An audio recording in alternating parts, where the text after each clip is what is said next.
Dans cette vidéo, nous allons parler de la puissance électrique. Alors, dans un premier temps, on va essayer de définir ce que c'est que la puissance électrique.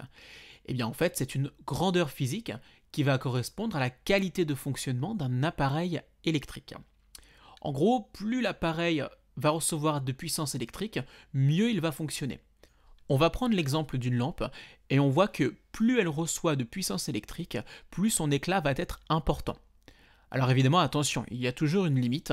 On va s'intéresser au dessin de cette lampe et regardez bien sur le culot de celle-ci, il y a des informations.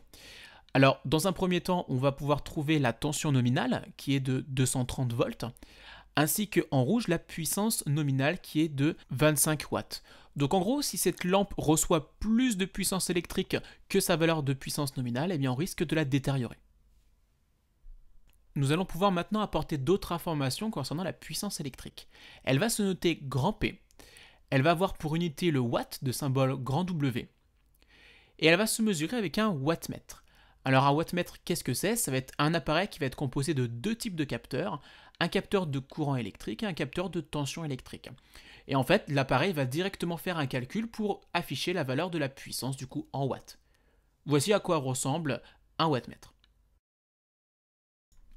Tout comme celui-ci, on va être capable de pouvoir calculer une puissance électrique reçue par un appareil grâce justement au courant électrique et à la tension à laquelle il est soumis. Donc on va avoir une relation mathématique qu'il va falloir connaître, qui va être P égale U fois I. Alors P, la puissance électrique reçue en watts, U, la tension à laquelle est soumis l'appareil en volts, et I, l'intensité du courant qui traverse l'appareil en ampères. Voici le genre d'exercice qu'il pourra vous être demandé. Donc le calcul par exemple d'une puissance électrique. Vous allez par exemple avoir ce genre de schéma, c'est-à-dire un circuit en série composé d'un générateur, une lampe, un voltmètre et un ampèremètre. On va avoir les valeurs de tension en vert et d'intensité en bleu. On pourra par exemple vous donner le type d'énoncé suivant. Calcule la valeur de la puissance électrique reçue par une lampe, parcourue par une intensité de 0,30 A et soumise à une tension de 5,9 volts.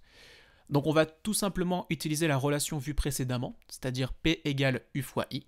On va remplacer par les valeurs, effectuer le calcul à la calculatrice, on n'oublie pas l'unité, donc la puissance s'exprime en watts, et on fait une phrase de conclusion. Donc la lampe reçoit une puissance électrique de 1,77 watts. Vous allez pouvoir également calculer une tension et aussi une intensité grâce évidemment à la méthode du triangle magique. Alors je rappelle que ce n'est pas une justification, ça doit uniquement apparaître sur votre brouillon.